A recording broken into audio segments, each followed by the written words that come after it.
Got good, guys? Is everything good? I know Twitch they're holding grippers together with the whole shared chat. But YouTube doesn't have that. So hi YouTube from Aki's side, but hi. Aki, would you like to introduce yourself since you are our guest and I invite you to do this learn to play of who you are and what kind of games do you play and what's your experience with TCGs in particular? Yeah, of course. So, hi everybody. I'm Aki Aspen. I'm an Autumn Dragon VTuber. I love roguelike games. I like lots of indie games and retro games. And my experience with TCGs has been pretty limited. I played a little bit of Yu-Gi-Oh in high school, but that's the extent of it. And it's been such a Ooh. long time that Yeah, yeah, I yeah, cannot yeah. say that I'm really active in TCGs. But when I see shiny cardboard, it's kind of like really cool. So I'm like, oh, I want to play. You want to play, right? I mean, yeah, I never really understood like why are people so hooked about like these little square cardboard things and now I'm here. Yeah. and now I'm here. Wait, when was Aki a VTuber? I don't know. When did you Yeah, start, I started Aki? in October of 2024.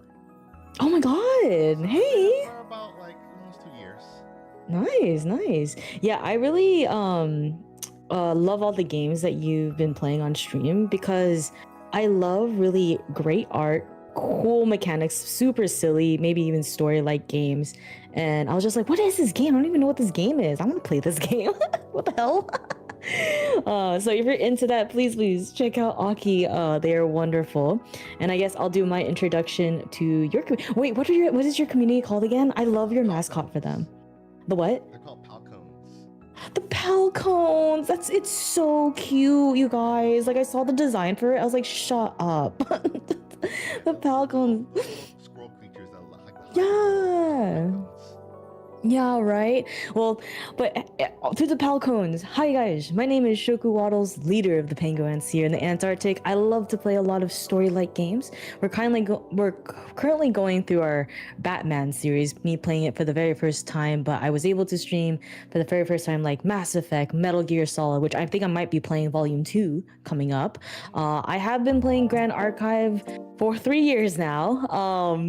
It's been a while, and I think it was introduced to me at Offkai actually, and it was my very first TCG, and I'm here. I mean, I just did a 10-hour case opening last night, so we're doing a lot. We're doing a lot. Did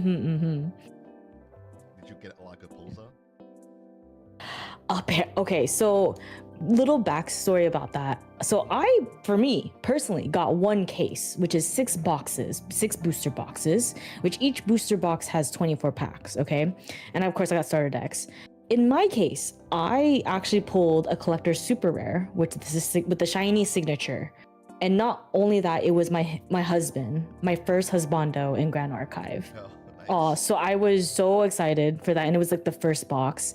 And then I have a good friend who he orders like 20 cases, so you can imagine how many booster boxes 20 that. cases. Wow. And he was just like, Shoku, do you want to like open like some cases for the penguins? I think they enjoyed it last time. And I was like, yeah, like how many? And so I asked the penguins, so like 4. I was like, God damn it. So I opened the total case of 5 cases. Apparently, I went above the rate for getting those collector super rares because was able to get a CSR, which is that, Mm-hmm. in each case. That is so good.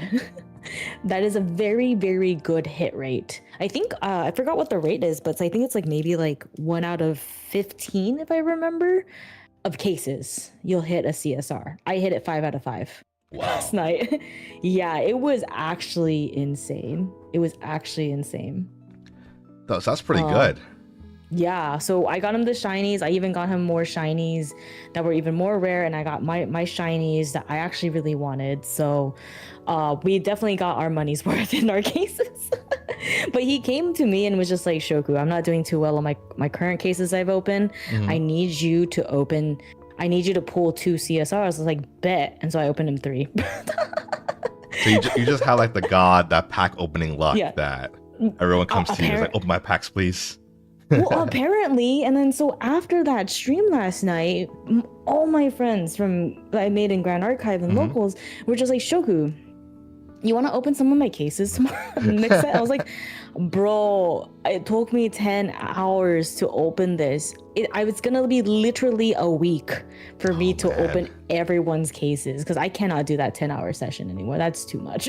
Yeah, that's too much. That is so much. But yeah, no, it was really fun. That's all on YouTube. But Aki, are you ready to finally learn Grand Archive? I am so ready. Okay. I'm very Actually, invested. real question. How did you get into Grand Archive? How did you even hear about Grand Archive? Because I think when I talked to you, I think you mentioned you've heard about the game before. Yeah, actually. So at Offkai, when you go through the main sort of badge pickup, you can see all those tables there, and there's like a Grand Archive booth there. A lot of advertising around it. I think even before Offkai, I saw a few my friends talking about Grand Archive, which is really interesting. And so like I think the art was what really drew me in, because when I saw some of the beautiful artwork, I'm like, ooh, this is really nice. But it's also sort of like a little daunting, where I'm like, I don't know if I'll be able to commit to like a trading card game, all the rules, because I think I've gotten scarred from Modern Yu-Gi-Oh! And like, 8 paragraphs of effects on cards. Oh God. So like for me, I'm like, I don't know if I can do that. But like this one, it seems a lot more like beginner friendly, a lot easier to get into. Yeah, I think it was really hard for me as a first TCG player to really grasp the mechanics, but I think there's so many resources that Grand Archive has now that is very easy for new players to start going, right? The ones that we'll be playing on stream today are the starter decks. So those I think are like around $15. But if you're really interested in Grand Archive and like a certain champion that's probably coming up, these new champions are very pretty waifus that's coming up in the next set. Ooh. There's this thing called recollection decks, and they're a little expensive, like $60, but they're pretty much, you can start competitively, like you could probably bring it to locals with maybe minor upgrades than the starter decks, but they come in a magnetic box, art box, deck box. So you have a deck box, you get dragon shield sleeves of the champion, cool, you got sleeves, you get dividers because it's a deck box, you get full play sets ready to play out of the box, and you get 3 booster packs usually.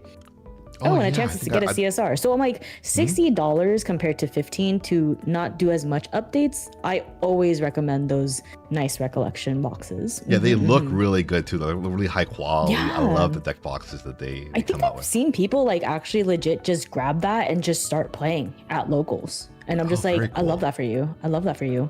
They like legit bring that deck box to their locals because they don't need to buy anything else. Maybe like a playmat, but someone will offer a playmat, right? Yeah. And you just start playing. You just start playing at your locals. So yeah, it's a lot easier to get into, a lot less of a barrier for cost entry.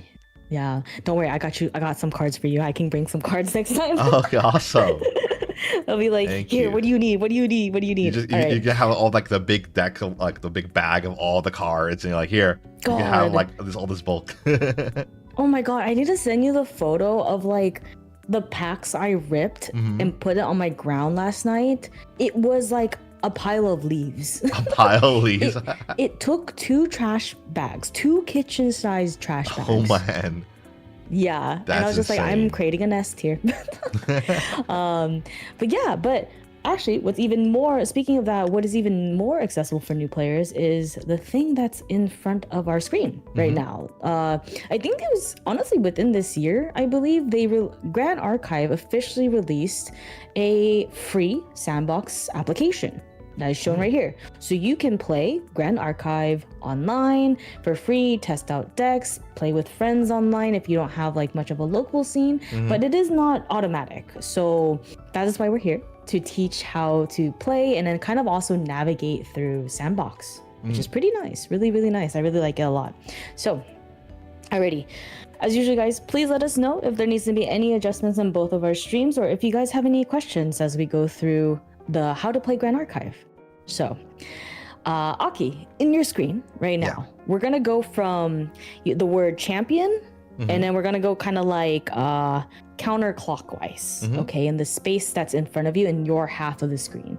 So champion that's gonna be the spot where you're gonna put your champion lineage. So basically, I think people were saying it's kind of similar to your leader in TCGs. That's going to be very dictate what kind of deck you're going to be playing, because they will unlock certain elements, they will unlock certain classes you can play to really utilize the cards in your deck that is on the right, that's between banishment and graveyard. Oh, actually campaign between in this deck right here.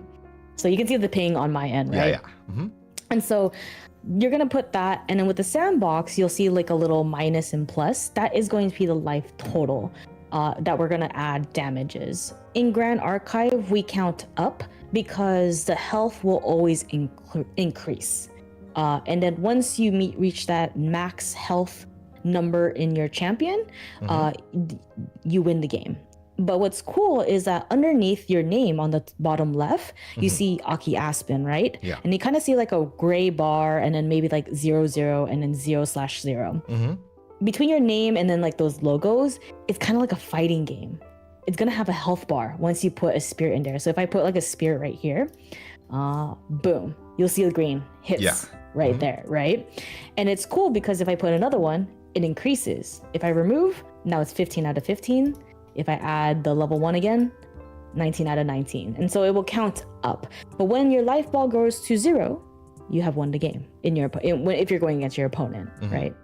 So that is your champion. In the bottom left, oh sorry, I can ping on your side. In this deck, right, pile right here is called a material deck. Physically, if you're playing this physically in person, you can always pick up this pile and look through at any time. That is only information for you and not information for your opponent. And what these are will contain your champion lineage, your spirit, the spirit to get into the game. And if you notice, kind of like if you want to go ahead and click inside this deck box, so I see the eye drop right there, and click into like a card like Life Essence, right? Let's go ahead and highlight that, and you'll see on the top left that it's kind of showing the card and like what the text is actually saying. If we kind of look through that, you'll notice there's like a blue number on the top left. Usually these are regalias, and that really dictates that this is part 8 of the 12 max material deck. If you see a different color, that's probably going to be part of this deck pile right here, which we will go over. So blue numbers are called memory costs, usually part of the 12 max deck material deck. And you can kind of see on the log too, like I ping Aki Aspen's material deck, right? It's a lot. And we're going to go over how we can pay for these blue costs, okay? And then in the field, kind of like where it says on the bottom, we'll have a space called memory. That is going to involve a lot of things that will be costing the yellow cost that we'll go over, called reserve costs. So don't worry, it's kind of like your mana system in a way, if that makes sense. So I won't go into too much detail on memory, but then we have right here, I'll pin yours, graveyard. These are usually pitched for anything that actually that dies during the game or has been used or resolved. They just go to the graveyard. I will explain the difference between graveyard and banishment in a hot second. Then this 60 deck is your main deck. If you want to go ahead and look at it, because as you can see, they're all face down. Of course. So we can never look in this deck at any time because you're going to be drawing for it. There are mechanics to do it, but we're not going to go into too detail. But we can do, when you clicked in it, you'll see all private encounters. Go ahead and click on private just to see all the cards. Okay. Cool. Yeah, so we're just seeing all the cards here. It automatically shuffles, but go ahead and click on like the first card that you have, right? For me, it's Nascent Blast, but we're just going to use kind of like the mechanics of this, what this card is. So you see how the top number is yellow, right? That's the reserve cost. So blue again is material, which is only in your 12 deck. Yellow, it will be in this main deck, okay? So when I do like, say, I'm going to put this right here. So if you want to go ahead and click on my card that I have onto the field, Nascent Blast, right? Let's go ahead and look through this.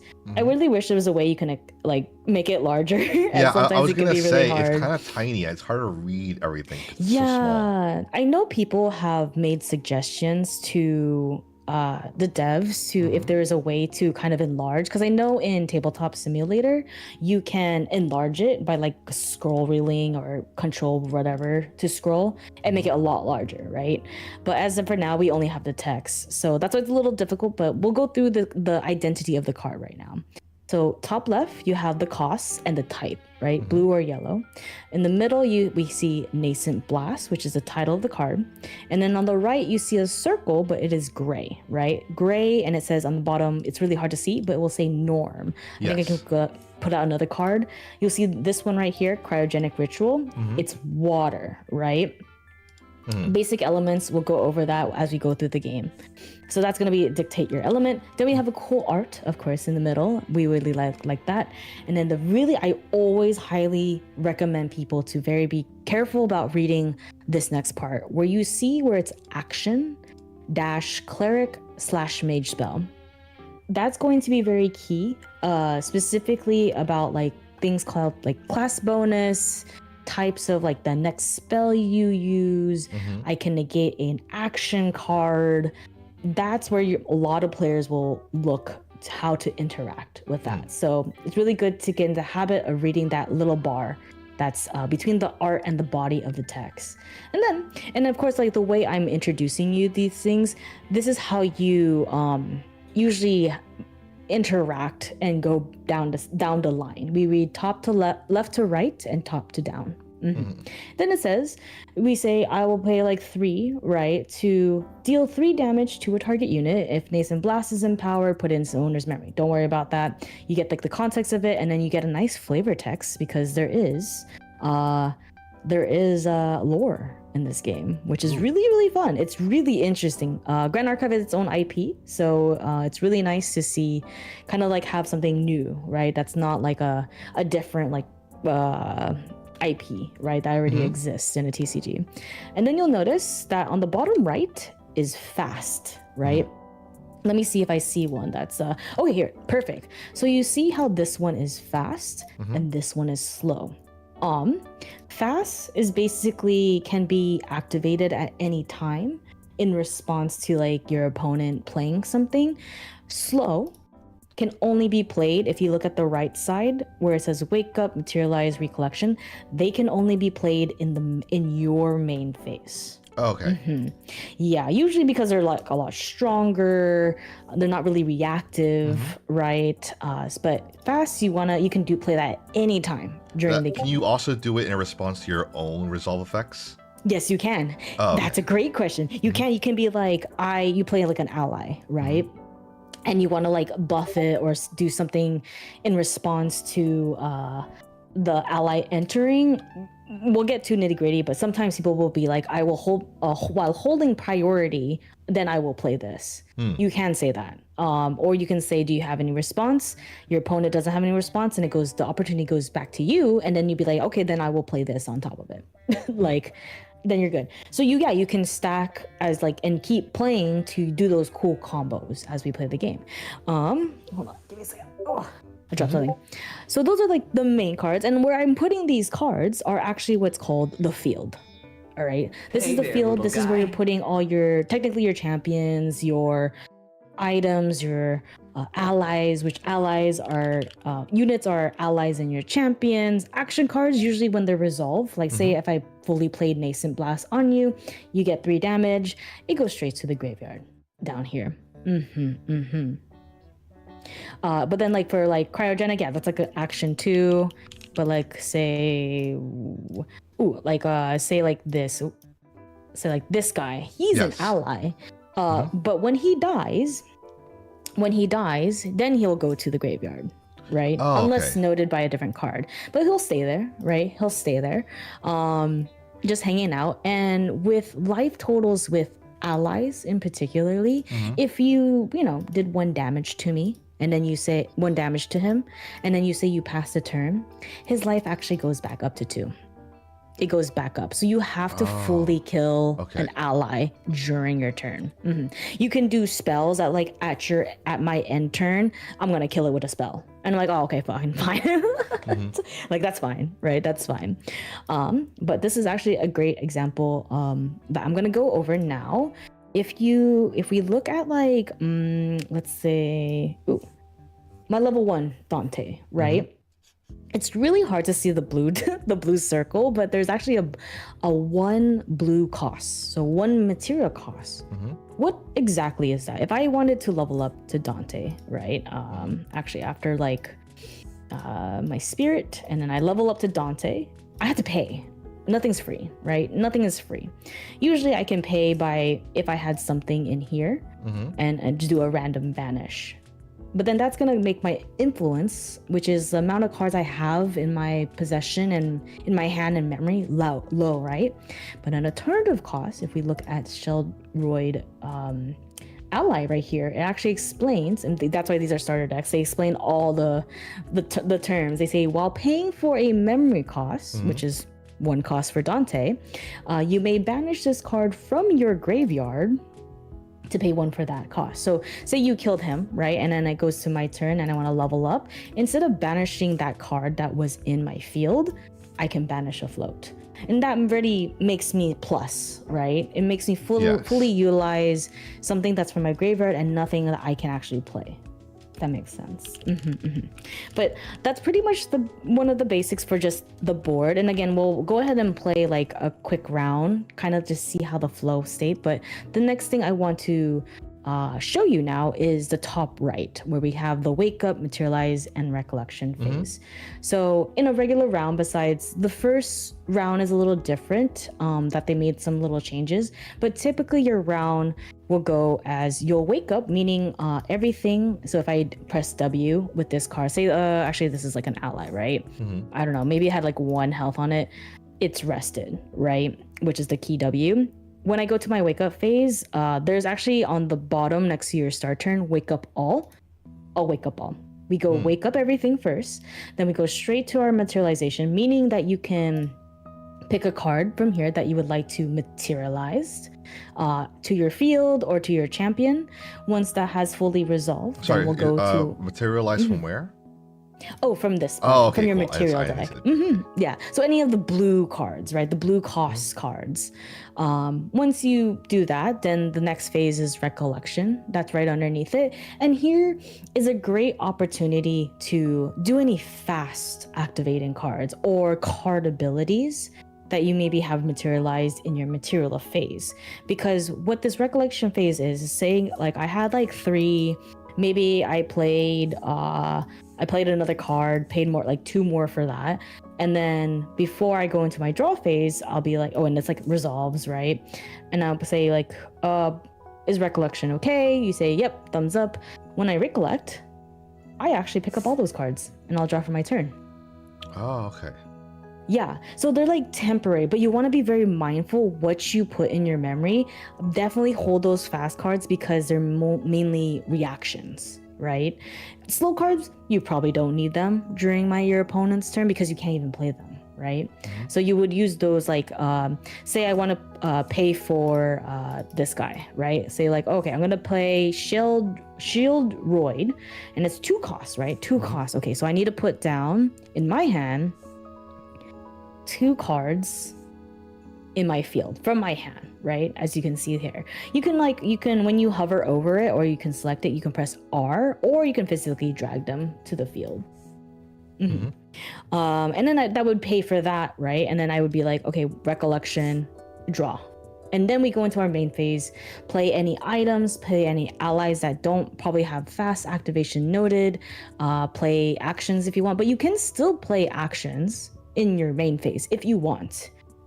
It's usually highly, wait for that so you can keep your hands up for interactions, but I've seen people play fast cards during main phase and that's perfectly fine.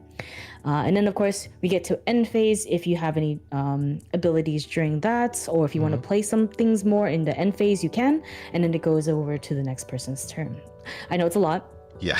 But it's a lot, but I just wanted to explain kind of like what we're seeing on the screen for now. So let us go ahead. I'm gonna go ahead and not touch anything right now. I'm gonna go ahead and reset the board. Okay. Go ahead and press OK. I think, yeah. Go ahead and just press X. That's on next to the add to sideboard logo. We're not gonna sideboard from there. You can click over your main deck if you want to like press S to shuffle, or you can right click and shuffle, right? Just to give it a nice good shuffle from there. Gotta give it a lot of shuffles. Yeah. I'm gonna get I got sparkling water. Nice. It's so good. So good. I'm gonna just get a little sipper. We will appreciate all the hydrates that you guys redeem, because I'm gonna be yapping. So we're gonna kind of just start a little bit, and I'm gonna really slow and show you how to kind of like the flow of the game. So as usual, Aki, I'm gonna give you a virtual fist bump and say good luck, have fun. Always gotta do the fist bump and good luck and have fun. Have fun. And then on the top left, you'll see kind of like the gear, kind of like a file cabinet thing, and then a dice logo. Okay. I'm gonna go ahead and click the dice logo. We're gonna do a high roll. To whoever. Okay, I rolled a 6. Go ahead and press the die roll. I think you win this. Yeah. You never know. There's usually people tie. So people will say, like, in order for someone to go first, we'll high roll. So because I am 6, you're 4, I will go first. So in my screen, it says Shoku, start turn. And as you can see, because this is the beginning of the turn, it goes straight to my main phase. So what's going to happen, this is a little different from the normal terms. You're going to go, both of us will go into our material deck. I want you to please find a card that says Spirit of Fire in your deck. I am going to be Spirit of Water. So go ahead and bring that and drag it into the champion. Nice. So now you're 15 out of 15. I'm 15 out of 15. Because I'm going first, I will have to do my on enter first. Okay, like my spirit comes in first, technically. And so mine says on enter, draw 7 cards. So for me, what I'll do, I'll like hover over the 60. This like 60 pile, and I'll like press 7. That's it. I'll draw 7. So what's really cool is like it does sometimes lag a little bit, so don't spam the number or else you're gonna draw a lot of cards. So just press 7. It's pretty smooth. So I draw 7, and then you'll read yours. Yes, draw a nice 7. There are spirits that are really fancy. They'll say like glimpse this, do this, and do that. Then that would happen, right? So now you have your opening hand. So everything that's ready on your field, on your hand that you can kind of hover and they kind of pop out is really nice. And you can click through it and then see on the top left, like what exactly they do. So now, because it will go straight to my main phase, you can actually react and play fast cards during my turn. Okay. But I think as like water things, that's very control. I will go ahead and say, Aki, I will go ahead and pass and my turn. And then when I press the end turn on my screen, you see how the main phase went to end phase. So you can play anything that's like, I don't know, fast activation, but you will not be able to recollect those cards. So usually people don't usually play too much things. You'll say, okay, I have nothing in your end phase if there's nothing really you want to play. Yeah, I think so. I think there's also another requirement, right? Like if it's a fast, but it's like a element type that you can't play. Yeah. Oh yeah. Correct. Well, technically, there's like advanced elements, right? It's gonna. Yes, you cannot play the advanced. That's actually a great question. So, because we enter the field, right, in order to play Grand Archive, for me, I only an element activated the ability to play water cards, right? For you, only fire cards. I cannot play any of these advanced elements. All champions can play normal. Anyone can play normal. Normal is for everyone. That is actually a great question. Okay. But yeah, you can say like, okay, I have nothing on your turn. You'll go ahead and press start turn on your end. And then you see how it says draw phase for you. So it skips wake up, materialize, recollection, but you get to, because you're going second, you get to draw a card. So go ahead and hover over this deck and press 1. Awesome. And now go ahead and click P for me. And this is where it's not automatically.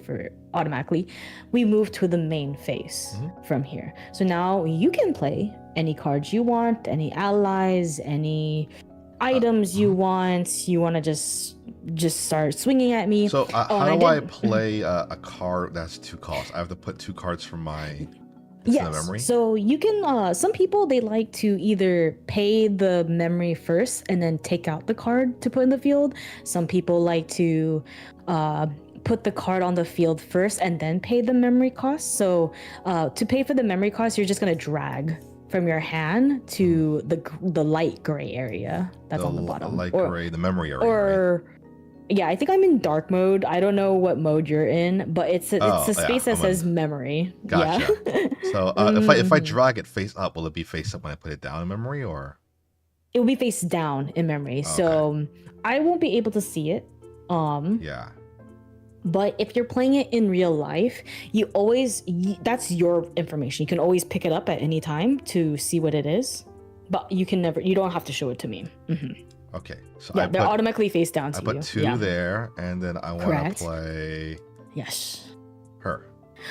Perfect. And do you want to go ahead and just read to everyone exactly what it is? So you can say, like, Yeah. I'll put 2 down for blistering insurgent. Yeah, Blistering Insurgent. And it says here, whenever your champion attacks the first time each turn, Blistering Insurgent gets +1 power until end of turn. That's pretty good. Let's light up this place. So she's very scary. She's very threatening. Because you're going second, you can actually start swinging at any of the units, aka my champion. Or a unit that I control, because if I had an ally on my last turn, I think what people said it's kind of similar to like summoning sickness. I can't swing at you. Okay, so if I just summon now, I'm able to attack now, or is it I have to only attack Yes, after? you can attack, and when you start attacking, to me, we enter into a thing called combat phase, which is like, then we start doing like, oh, what do I want to prevent, or do I want to do this, or before damage is done. It gets too fancy. I'm gonna tell you right now, I'm not gonna do anything fancy for that. So you're good. So you'll go ahead and swing. What you're gonna do is you're gonna click on Blistering Insurgent, and some people, because we're on a voice call, people will just like press W and say, I'll do 2 to your Spirit of Water. But if you're playing online with someone maybe not that doesn't have voice call, what you can do is you can right click the unit. Okay. And what you can do is there's a choose target, and I can like do that. Choose target, right? and then you can do a red line. Yeah, in the red line. And then you see on the log how it says targeted this, right? Yeah. And I'll be like, yeah, 2 damage is good. And then it says, you added 2 damage to Spirit of Water. And I was like, yeah. And then, yeah, just to make sure she's rested, because then she can't attack again. So like this, right? Okay. Correct. Yeah. And then the combat phase has resolved. And then we go back to your main phase if you want to do anything else from there. I think that's it. Yeah. Enter. And then what you want to do that, yeah. So now we're in the end phase, and I'm just like, well, this is a hand. Actually, this is definitely a hand. I'm gonna see. I want to see if there's anything I want to do in my end phase. Yeah, this is a hand. Wait, so what's the number again below our spirit? The 0 and the -+? That's a great question. So for Sandbox, the 0 is the number of cards that are in your memory. Oh, okay. And the hand is the number of cards you have in your hand. I thought that was such a nice thing, because you can't, it's kind of hard to tell like how many cards you have, like image wise, right? So they have the numbers for anyone that prefers that. Oh, oops, I drew my counter accent. I'm sorry. Oh, it's okay. You could just put it. Just drag it into your 51 deck right here. You can just drag it and put it there. Yeah. Oh, and it just shuffles it automatically into there? No, don't worry about the shuffle. We're just playing for fun. We're just playing for like teaching, so don't worry about it. Oh, okay. Yeah, no, don't worry. I also mean like this one. Like, so here, so this 0 here is, you're telling me is like how many cards are in this stack for the spirit, or? Oh, are you talking about like below your name? Yeah, or below like the Spirit here? of Fire, below here. Oh, before the Spirit of Fire. Are you talking about the 0? Yeah. That means you have 0 damage to you. Oh, interesting. Out of Okay, it's a 15. counter. Gotcha. Yeah, it's a counter. So you know how you did 2 to me, and you can see there's 2 in underneath my spirit, or on top of my spirit in your perspective, because you did 2 damage to Blistering Insurgent. Oh, okay. Cool. Thank you.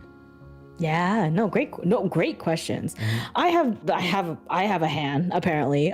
So I will not do anything on your turn. So I'll go ahead and start my turn. So I'll go ahead and wake up. I'm not gonna have you do the auto stuff, because I want you to learn how to physically do them. So I'll go into my wake up phase. Everything gets wake up. I'll go into my materialization phase.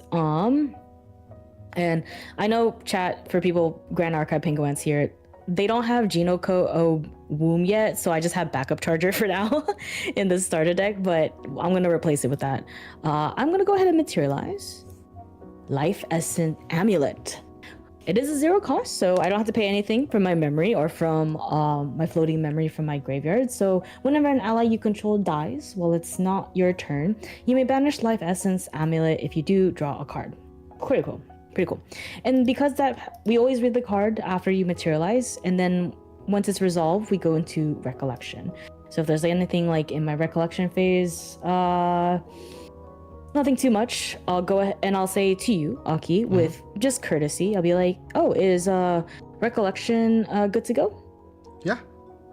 Okay, so I'll go ahead and recollect and draw. Yeah, the starter decks are on the index, but when I, use the deck, for people who are familiar with Grand Archive, when I put in the like shout out your decks and Sylvie deck builders online and then put it into the card the sandbox, it was saying like Genocomb was not in the card index. I was just like, hello. I was like, is it me? I think it's me. It might be me, not gonna lie. Penguin Star GA people, but I didn't have time. I didn't want to discover. I didn't want to mess with it. So now it's automatically into my main phase. Okay, so now I can play all these cool cards. I think for now, I have a hand for sure. We're gonna do, I think we'll do this for now. I think we could do 1, 2. I'm gonna pay 2 down for Magnus Initiate. She's so cute. Oh, very cool.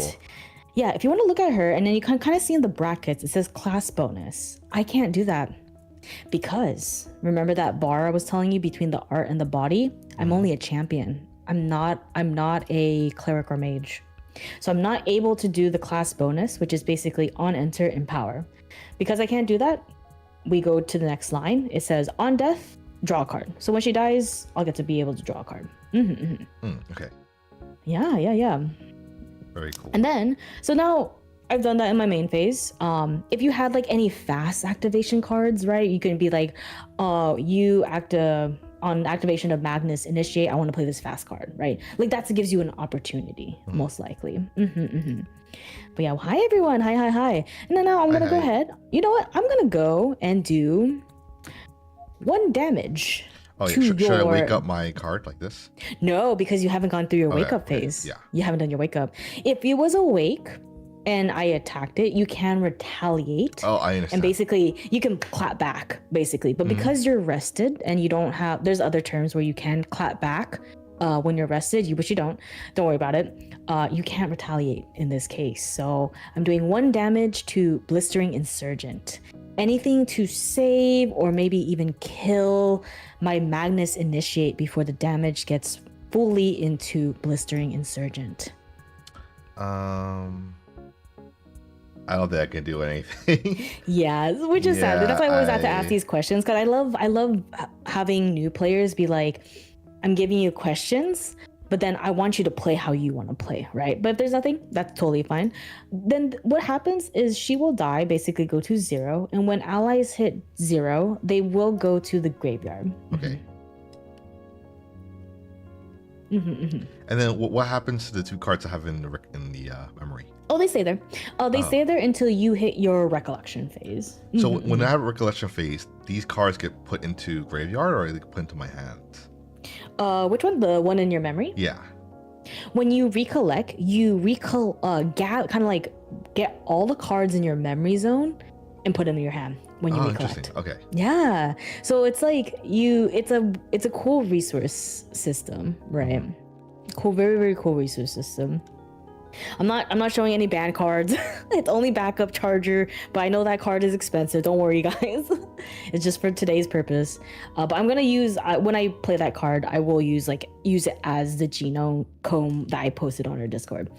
So now the combat phase has ended, and it goes back to my turn, the main phase. And then I'm actually going to probably, I think I should just do this now. 1, 2. Actually. We'll do 2. I will do an action card, slow, because now it's in my main phase. 2 costs Cryogenic Ritual, targeting Magnus Initiate. As an additional cost to activate this card, I have to sacrifice the ally. Okay? Of course, we go top down. So before I do the summon, she will die first, but because she has an on her death, I'll draw a card. Okay. Then we go to the next portion of cryogenic ritual where it says summon a core fractal token. So to generate like these tokens or summon, what you can usually do is right click the card that states it. And usually there's a generate portion. Spirit doesn't have it, and you probably can't see on my screen. There's a generate portion and it goes to core fractal, and I'll be able to generate all these like cool tokens, which is now this is a reservable. While paying for a reserve cost, aka the yellow circles, you may rest this object to pay one of that cost, which is really cool. I think in Magic terms, kind of like lands in a way.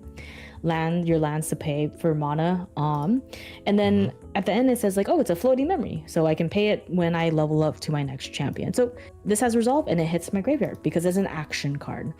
And then I will say, Aki, that will be the end of my turn. You can play any fast cards if you want in my end phase, or you can just go straight to starting your turn.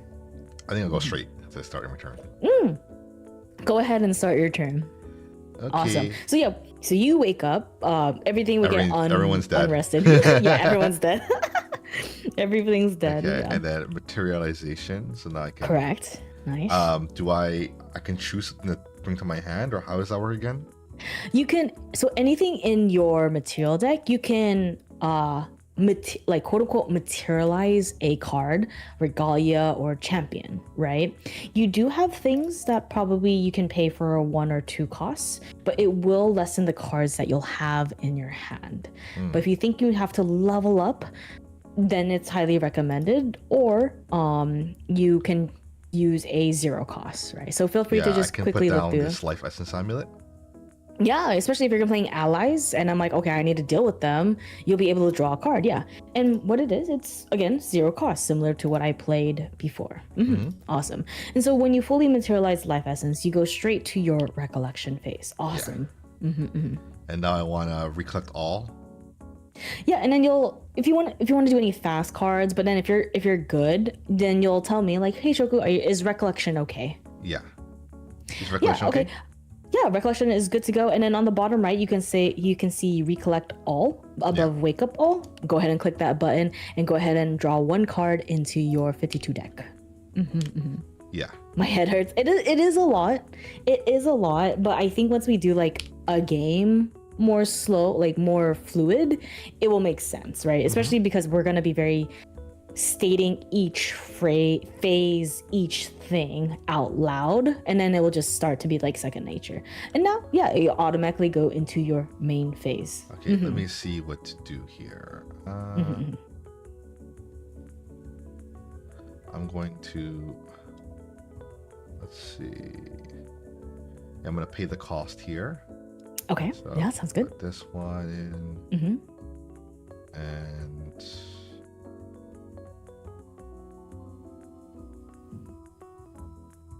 yeah, I'll use these 2 cards to summon package courier. Exodia. Oh, Exodia. Yeah, awesome. And yeah, do you want to read what she is and what she does? Yeah. And I said, she's good. So she is fully on the field. You're good to go. Yeah. So on enter, you may discard a card. If you do draw the card, so I can choose it. If I discard, it goes into my graveyard. Graveyard. Yes. Yeah. And when you discard, it's only from your hand. So pick a card from your hand and then pitch it into the graveyard. Oh, okay. Oh, 1 second. Sorry. Hi, Raiders. Oh, yes. Hi. Welcome. Hi, Tisha. How is Final Fantasy X? Welcome, Raiders. We're learning how to play Grand Archive with Shoku. Oh my god, we have another raid too. Wait, is that the Miss Hiyori Mokami? Is that the Hiyori Mokami? Hi, both raiders coming in. Yeah, go ahead and say, I'm gonna go ahead and mute for a little bit, Aki, on my end. Yeah. But hey, how's it going, Raiders? Hi. How are you doing? How was your stream, Tisha? How was FF10? Is it your first time playing it? It was fun. Awesome. That's really cool. Is this your first time playing FF10? I never played it before. Hope you had a wonderful stream. We're learning this trading card game called Grand Archive, and Shoku's teaching me how to play the game. It's the learning process. It's a lot to take in, but I'm slowly getting it. I'm slowly understanding everything. But yeah, thank you so much for the raid, Tisha. if you need to raid and run, I totally get it. But if you want to stick around, you can learn Grand Archive with us. I thought it was fun. Technically not first, but I have no memory, so it might as well be. Oh yeah, that's fair. If it's like been multiple years, I could understand. Wow, Like there's a two lot of raids. games that's been like so many years since I played the game. But yeah, thank you so much for the raid. Thank you. Look at me. Hey Shoku. Hi. Yeah, that was the timing was crazy. The Yeah, timing was so crazy. Was it Captain Freestar, right? That's who rated. Mm-hmm. Hi, how are you? It was fun. Definitely trying to get a chance. Yeah, he was recently playing the Avatar game, the fighting one. Yeah, I love that one. It looks really honestly. cool. Yeah, I know. We were graced by the presence of the Pantheon lady from Grand Archive. She was the voice for the Pantheon trailer, which Pantheon is kind of like a casual format. It's more political with your friends. That's like cool. It's kind of like a format where you play Grand Archive, make political decisions, but like you have like snacks, food, chilling, someone's taking a nap, like, and you play the game. It's like that chill. Oh, Shoku's evil. I may have backstabbed Hiyori Mokami. By accident. Yeah, in Magic terms is basically commander. Yeah, commander. Yeah, but welcome in, you guys. Yeah. But yeah, let's go ahead and continue into our Learn to Play, which is perfect because maybe some of the crews and Captain Freestar's community might be interested in playing Grand Archive. Awesome. So we were in the middle of, you were doing the on enter, you may discard a card, and if you do, draw a card. So yeah, go ahead and discard a card that's from your hand. Yeah, is it required to do that? Oh, that's a great question. Because it says you may, you do not have to. Oh, okay. Because I was like, oh, I don't have a good card to do this. Whereas like this card right here, I just brought this back from the graveyard. It says, as an additional cost to activate this card, I have to sacrifice an ally. If I did not have an ally on the board, I would not be able to play this card. It would be an invalid play. Wait, and you said I can only discard from my hand, not from the memory. Not from the memory, correct. Oh, yeah, okay. we discard cards from our hand. Okay. Actually, you know what? I can do one thing. I will put this in my graveyard. Oh hell yeah. Yeah, we don't need that. Don't worry about that. And then don't worry about her. And then draw a card. So I will draw one. Correct. Yes. And now, because you have fully done her on enter, all of her abilities are good. We are now in the main phase. Go ahead. You can now play other cards. Yeah, unless a card effect says otherwise. Exactly done. Yeah, so now you can start swinging at me. Start swinging. Start swinging. Oh God, throwing hands here.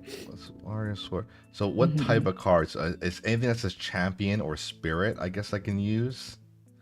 If it says class bonus. Ooh, so when it says class bonus, remember that text that I told you to read between the art and the body of the text? Does your champion have, say, warrior on it? This is spirit. Oh, it says spirit? Yeah. If class bonus, where it says like maybe like a warrior above that class bonus, you will not be able to activate that class bonus. So similar, if I bring back this Magnus Initiate, I played this when I was a spirit. I could not do the on enter she had there because I do not fulfill as a cleric or mage. That makes sense. Yeah, that's why that bar is so key. It is so key for doing those interactions. Let's see. Okay, I think I could do one thing. So if I want to pay another, I can do another 2 costs and pay an extra. Yes, yeah, you can. Yeah. Okay. All right, we're gonna do this one, and then we're gonna do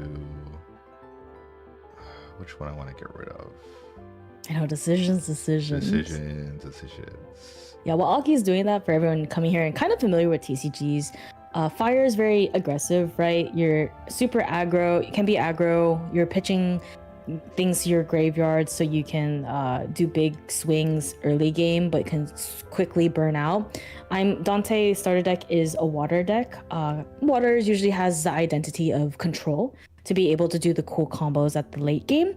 Wind, I believe, is more mid-range and combo-y, if I think so from that description. What's a TCG? A trading card game. But this one's an anime TCG with Western game design. Okay, I'm gonna play another Blessing Resurgence. Jeez, you got so many allies. This is what I told you, Aki. Like, this starter deck is so aggressive early game. Yeah, awesome. So, and She's when back. it says God damn champion attacks for the first time each turn, but I Mhm. can't attack yet because I don't have my level champion. Level Correct. That is actually a good point. The only champion that can currently swing without an attack card or a weapon is a champion called Vanitas, and he will actually have that sword logo where your blistering has like the sword logo and two. He will have one on him. Oh, okay. But because you're only a spirit that does not have that sword symbol, you cannot swing with your champion. Okay, cool. It doesn't matter what your level. Correct. Okay, so if I don't want to attack, I just end it here, right? You could. I would recommend you to please swing at me. Swing? Yes. Wait, I have 3 cards. Who do I target? Oh, I can just target your spirit water. Yeah. My champion, yeah. Oh, okay. Because your goal is for me at the moment to hit 15. I see. To win the game. Okay. All right. I'm gonna Awesome. choose a target. Yeah. Oh, 1 damage to me. Yeah, that's fine. That's fine. You also have the amulet, right? So if you were to activate, that's only if you control ally control dies. Never mind. Yes. Oh my God. Aki reads. He's already better than a lot of us. Yeah, I know. I'm like trying to figure out like all the cards. Okay, so that's cool. And then Dang it! Whose team are you in?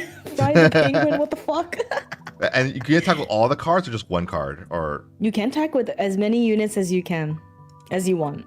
Oh. Because then what happens is like when you attack, we go into the combat phase, but now has resolved, damage has been done. We're back to your main phase. Okay. So you can swing. You can do whatever you want in your main phase. 2. Yeah, that's fine. I cry. I had a hand. Chat saw that. I was just like, holy shit, dude. Okay, and then anything you want to activate end phase? No. Yeah, when you press end turn, it will stay on end phase and sandbox for me until I hit start phase. Okay. Yeah, start turn. There's nothing. I'm just gonna go wake up and not die. And so I'll go ahead and wake up. Everything gets untapped, and then I will go to materialization. And I think I just want to double check. Yes, perfect. I will go ahead and go to level 1, Dante Prodigal Swain, because to pay for the 1 cost, I actually do have a floating memory that is not locked by the type of champion I am. So I can put that from my graveyard to my banishment.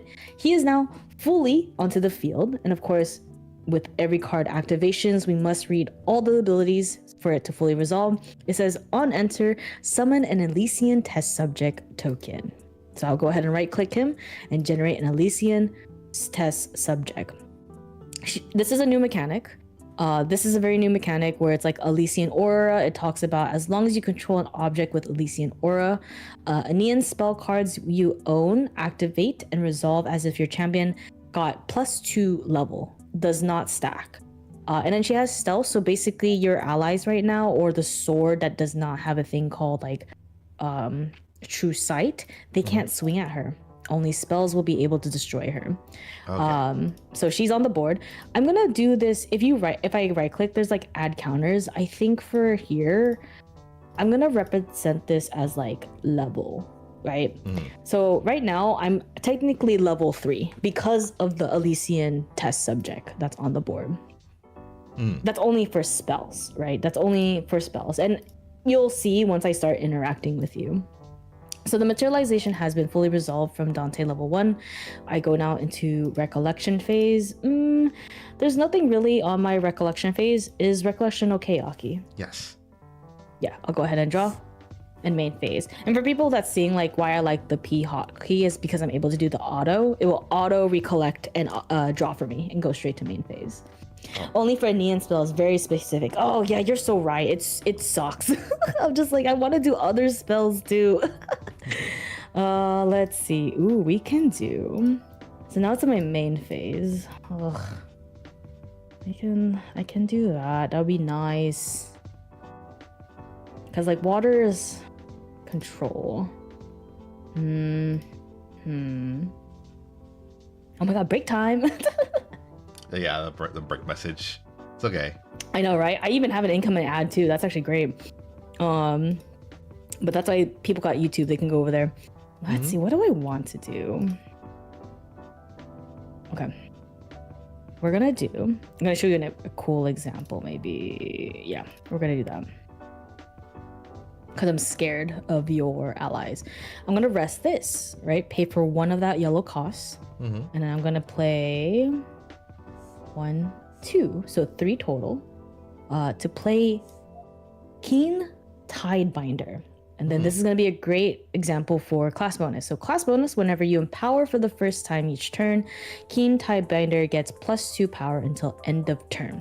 I am a mage, and she is a mage human, so the class bonus does go into effect from there. She's really cute, very, very cute. We love a girly pop. And then I think I will do 1, 2 for Magnus Initiate. So because I am a mage and she's a cleric mage human now, I can actually do her on enter, which is empower 2.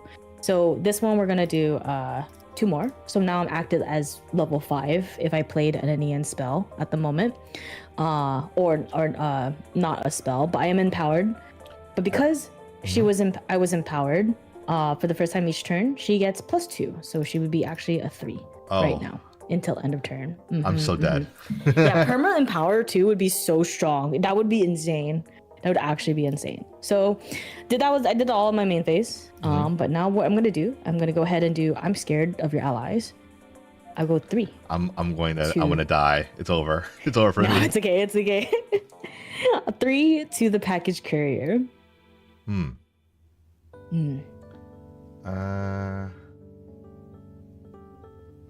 Okay, sure. Yeah. Perma Empower makes mages OP. I know. So, is mage a thing? Cool. And then, do you have something in response to her death? In response to her death. No. Nothing that you want to look I again? want to use. No, I know. I see the amulet, but I don't want to use it. Oh, you don't want to use it yet. Okay, that's fine. Yeah, because it does say, what is it? You may banish Life Essence Amulet if you do draw a card. And then I will go ahead and do 1 to Blistering Insurgent. So Blistering Insurgent has 1 HP, right?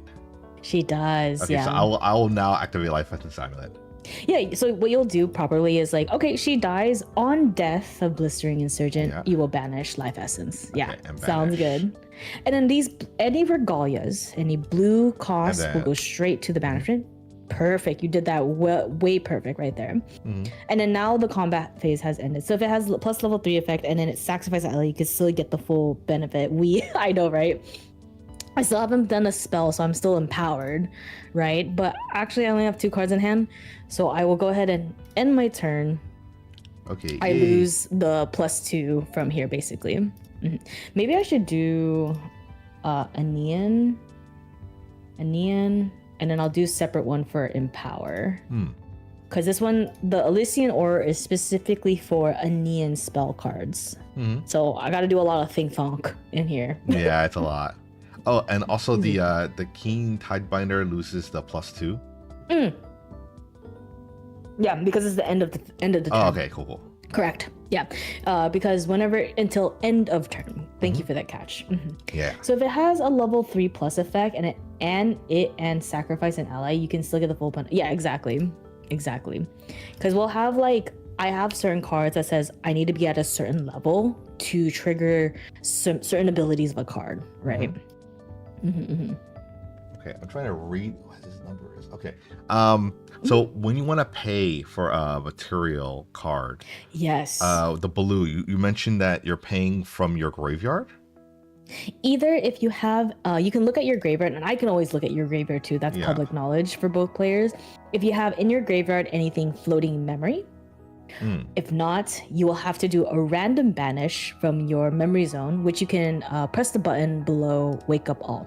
Okay, interesting.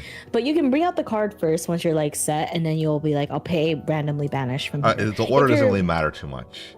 No, it doesn't matter too much. Okay. If you're playing in person, there's different ways people can do it. They either shuffle a little bit in the memory and then tell the opponent to pick one. People like to shuffle and roll a die. People like to do other things just so it's super random, right?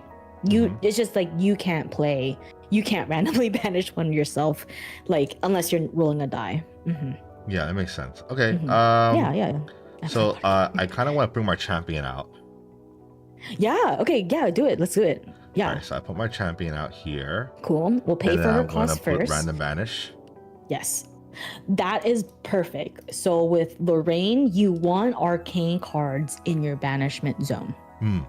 I believe if you want to quickly, do you want to take out your level 3 Lorraine and put it onto the field? Sure. Yeah, just so we can see why I said that. And go ahead and please read her on enter ability. So on enter, put LV static counters on Lorraine.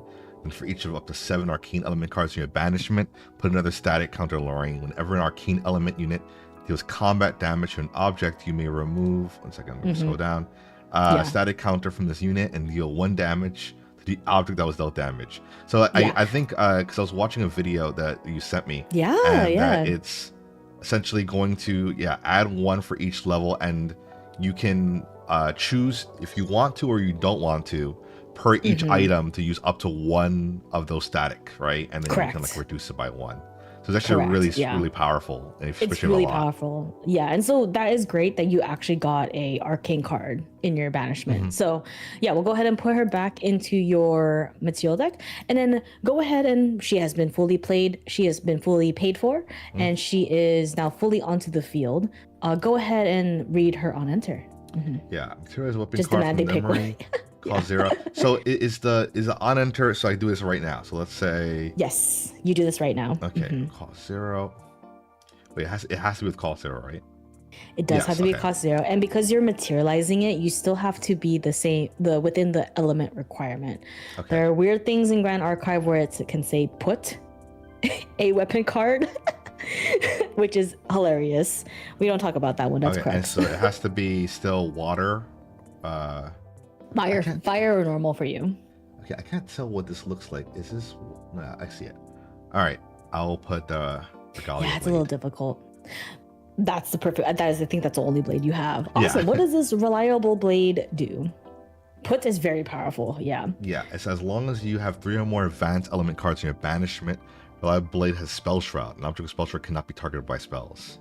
Yes, which is great. Like I can't fully destroy it. I can't flip it. I only have 1 currently. Yeah, don't worry about it. I don't think I have much interaction with that one.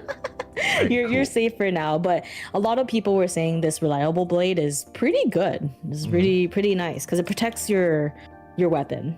And it's really easy to get advanced elements into your banishment, especially with arcane for sure. So now you've done everything that Lorraine, level 1, beautiful ponytail girly pop has done. Your materialization phase is now fully complete. We can now move on to the recollection fund. It is a very funny card. I love it card. Okay, anything in your recollection? Recollection. Okay, so then I can just recall all and then do that manually, or just press P? I only have 2 cards in a dream. Yeah, you're good. Okay, so if I press P right now, oh no, it doesn't do it automatically. Yeah, the automatically. Okay, if you want to do the automatically, click only you see the recollect all. Yeah. And you see those squares. Pick the first 3 from left to right. Don't worry about the auto. Don't do the auto reservation. I don't know anyone that likes the auto reservation. Auto recollect. Oh, I see it. Oh, I get it. Yeah. Go ahead and can you physically click back the recollection phase button now that you have that all up, and then you'll go ahead and press P. Oh yeah, and then awesome. Another P. Yeah. And what about auto wake up? Does anyone use auto wake up? So when you start your turn and the highlight goes to wake up, everything will get untapped. So should I just always have those 3 on, the first 3? Yeah, I would highly recommend it. Cool. I just don't usually recommend it for like new players, but I think you're picking up the game pretty well. Okay, cool. Thank you. Yeah. So now you'll go ahead and press P again to now be in your main phase.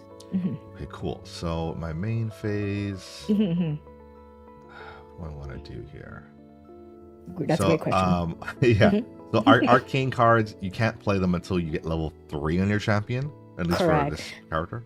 Yeah, arcane is one of the advanced elements. Usually they're very, very powerful, but we got to work our way up there, right? And that's why it's one of the fun things I like about Grand Archive is those cool advanced elements to play, because I worked my ass off to get there. I can play these cool cards now. Yeah.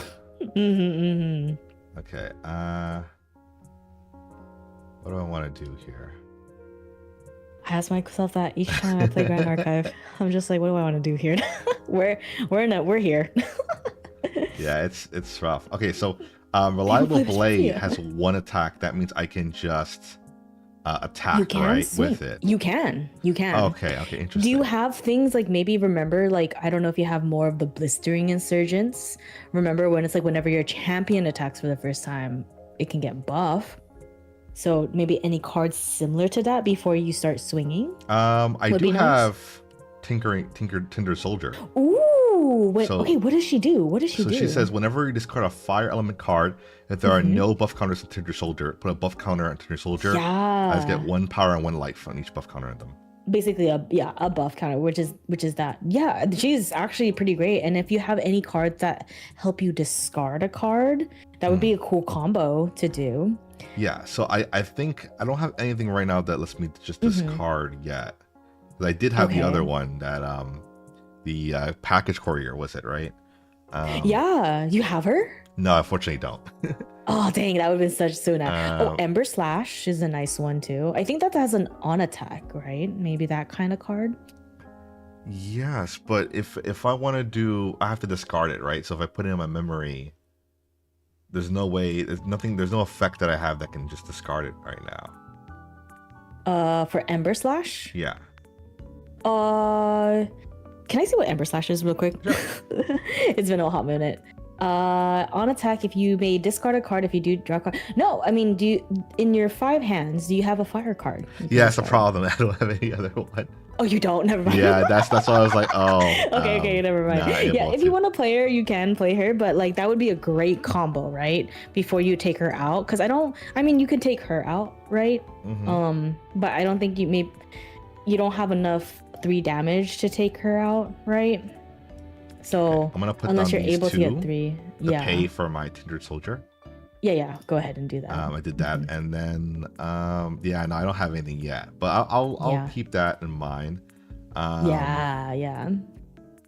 So I'll keep Emperor Slash, and then That's crazy, Don. Just take out the penguin, just fry the chicken. That's insane. Let's see. Mhm. This card fire. Okay, so yeah, I don't have anything else here. What I can do is I can just target your Magus Initiate with here with the reliable blade. Yep. And so what that happens is you'll lose once damage is fully prevented, you'll -2 durability, the number 2 on the card, and then on death she will die. There's 2 triggers that will happen. Is I will draw a card for her death. Oh, so I have I'll to change the durability now to reduce it? Yeah, you'll have to change it. So it's not automatically. Yeah, because the damage has been prevented. So you'll change the 2 to 1. And then I'll also do Banish Life Essence in response to also draw a card. Okay. Now the combat phase has done. Okay, and then for the other card I have here, Tinder Soldier, I technically can attack, but I can't do any damage to your Keen Tidebinder because they're 3 HP. Yeah, and the health will go all the way back up when it gets to my turn, correct? And then when you said retaliate, how does retaliation work? So they do the damage in return? If she was awake, yeah, right? And then you like swung at her and say she was only like 1, right? So say like you rested her, targeting her, and I retaliate, she would die. Oh, okay, interesting. Yeah, she would die. Or like if I maybe have like a spell that can do the last damage. So you want to be really careful, right? Okay. Okay, I think yeah, and you can talk to me. I can't do anything. Wait, oh, I thought I have to kill your allies to get to attack you. It's ideally to kill allies, right? Because they'll just keep doing damage. But I'm a unit. You can always declare an attack at a unit, which is a champion or an ally. Oh, okay, interesting. Okay, I could try. But like I won't be able to do. Oh no, you don't. Yeah, so if I do damage to you, the damage sticks. Yeah, unless I respond with something, right? And then now you put me in a point, right? I'm like, do I want to spawn to the 1 damage? I could do cards, but I'm like, I have to make the decision. I'm like, no, I'll take the 1. It's just 1 damage. I should be fine. Yeah, I take the 1 damage. Okay. Or Siegeable Domain, correct. All right, and turn phase. Awesome. I don't think I have anything to do here, so I will Cool. just end it. Awesome. I have nothing on your end phase. I'll go ahead and wake up. So you saw how everything woke up automatically. That was super nice, right? Yeah. In materialization phase, this is the card. For some reason Sandbox is not working for me, but this is supposed to be Genocomb Womb, where I'm gonna go ahead and read that card out. It's basically a Dante bonus. Regalia item 0 costs, mage artifact. I can pay 3, banish the womb. If you don't control an Elysian object, summon an Elysian test subject, which is this right here. Otherwise, draw a card into your memory. Kind of same mechanics, but I'll go ahead and just materialize that. That's the womb, okay? Okay. We're going ahead into recollection. Pre-rec or pre-recollection. I will pay 1, 2, 3 to go ahead and banish the womb. Okay. Is that good? What's funny is you can like destroy it. But I don't think you have any destroy. Yeah, so I'll go ahead and do this. Because I have an Elysian test subject, I'm just gonna go ahead and draw a card into memory. That has resolve. And then I will ask you, Aki, is it good to recollect? Yeah. Recollect and draw. Now we're in main phase. So we have cards in hand. Yeah, don't. It's okay. I mean, I have been playing this game for three years apparently. This is interesting.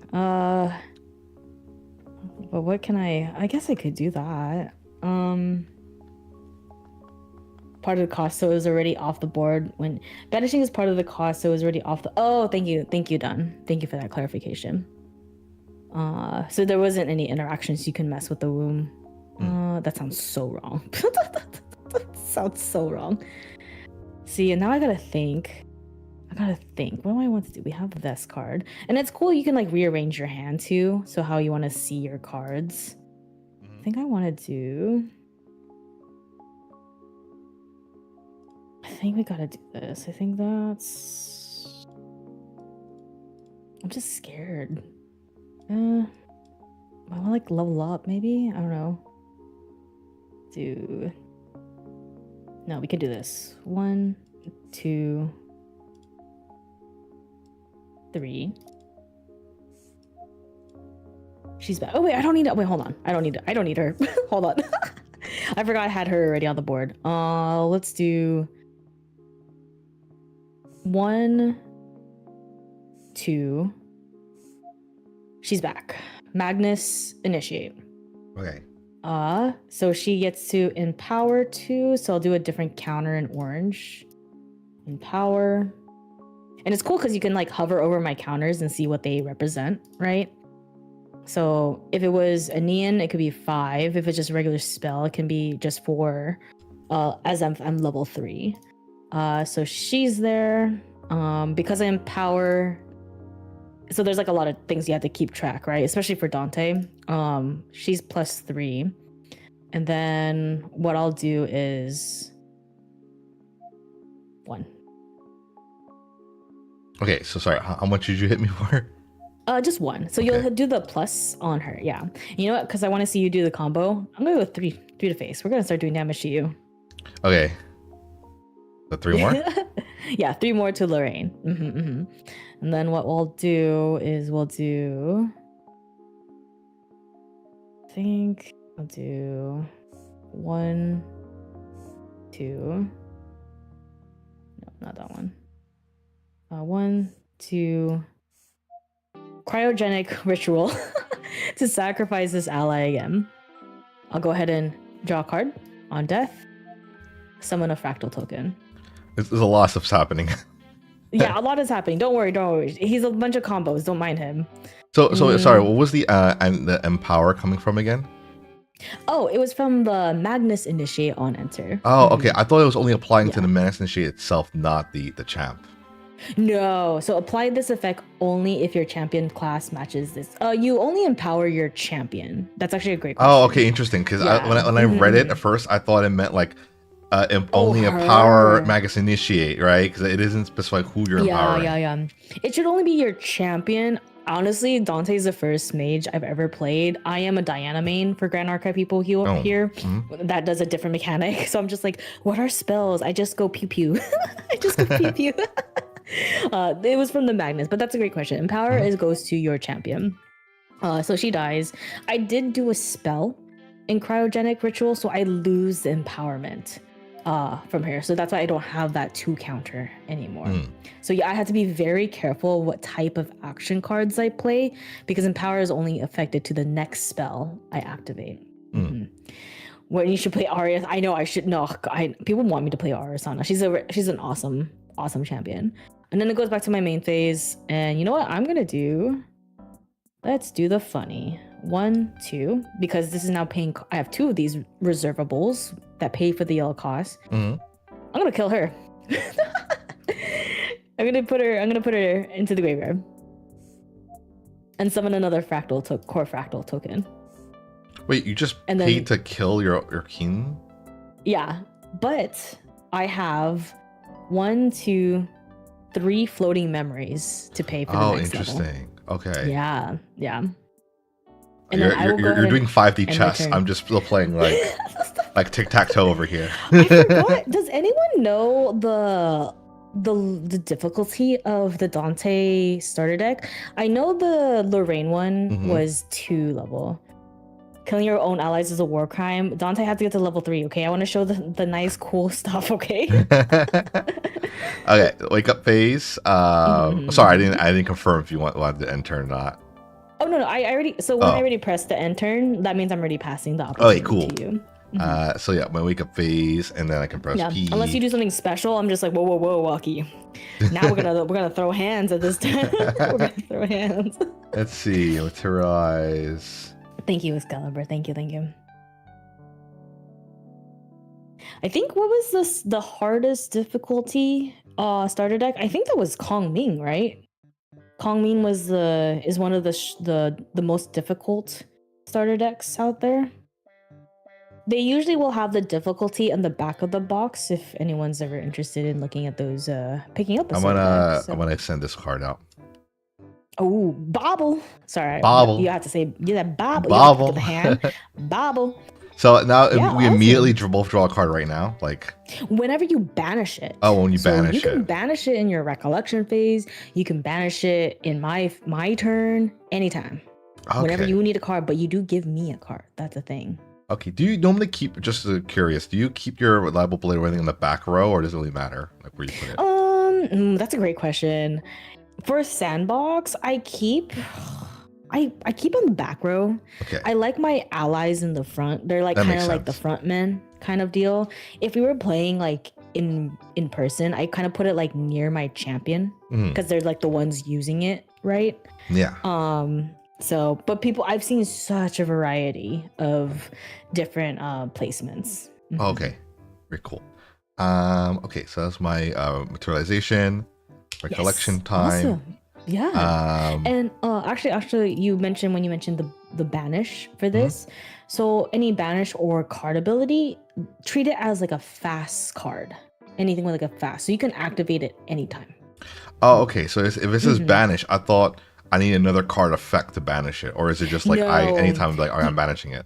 Basically, banish is like you're gonna banish this to put it into the banishment area. Okay, and you could do this anytime I want. Yes, anytime. Okay, very cool. Okay, so recollection, is recollection okay? I hope so. Yes. Yeah. Recollection is good to go. Okay. So wait, if I ask that question, like you asked me to play, what would you normally like play in that scenario for like a recollection? Oh, for me, there's like cards. There's a card called like Terrafring that can only be activated and banished during your opponent's recollection phase. Maybe I wanted to do like some spells because now I'm scared, because basically kind of depending on what my opponent's materializing and seeing their hand, I'm like, do I want to like, if their hand's down in the recollection phase, do I want to interact with them now and actually like did not respect me by going hands down and to be like, okay, I'm gonna fracturize your reliable blade and now you have nothing to swing, right? Or like destroy your reliable blade, right? So it's nice to give the opportunity goes back to the opponent, and it's just courtesy for the recollection phase. Okay, makes sense. Okay. Yeah. SP. Yeah, where you got the thumbs up. Oh yeah, I forgot. You could do thumbs up. Oh, thumbs up. Wait. Yeah, next to the dice. Yeah, I see it. You can have Yeah. like, I'm thinking. Oh, thumbs up. And that's Kongmi That's so and cute. Alice. Very, very cute. That's really cute. Okay. So now, okay, draw phase, press P. Yes. I think did it already draw a card? I think so. Yeah, it really did. Yeah, it really Okay, did. cool. I saw your influence. Yeah. Yeah. Okay. Now I'm in phase. Oh, I really don't have a good hand here. This is not good. So Shoku, can you declare a minion as a blocker, then banish it? Not really a Can you declare as a blocker? Like, what do you mean, like a taunter? What's that in like Grand Archive? I'm gonna activate the bauble now. Thank you, Dun. Thank you. Yeah, we can go ahead and activate it. So you go ahead and you'll say banish bauble of limits. Okay, I'll go ahead and draw a card. Okay, awesome. cool. That has resolved. Let's see here.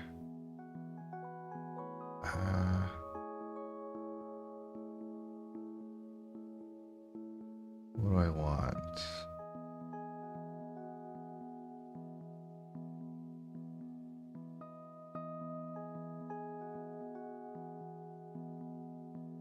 Okay, so I'm gonna try to do a combo. It may not be a good combo. Gotta do it. I want to see it. Okay. Oh man, Aki's doing combos already. I'm trying to do a combo here. Right. Okay, so I want to do Ember Slash, right? Okay. And this so is a Ember new type Slash, we're gonna have right now. Yeah, so it's one cost. Card for us. It says attack cards allow your champion to perform attack with up to one weapon. Rest your champion as an additional cost to activate this card. Okay. Correct. So I will. You see how it says up to one weapon? You don't have to use your weapon to attack this. Oh, especially okay. once it loses the durability, it's gone. It goes straight to the banishment. Oh, interesting. Yeah. So if it's on attack, so that means it's gonna use my weapon, or I don't have to make it use my weapon. Any attack cards, the attack warrior sword, you always don't have to use a weapon because you're using an attack card instead. But if you need that additional damage or like the ability of the weapon you're using, I don't know, then you can declare like, okay, I'll use Ember Slash using the reliable blade. And then you'll rest your champion with W. Yeah. And then you'll say, you can say on attack targeting Dante, right? So what it means, it's a phase before damage has been done to my unit. Yes. But but then the thing is that gives me an opportunity, like what Dun's saying on chat, I'm gonna do the funny because it's water things.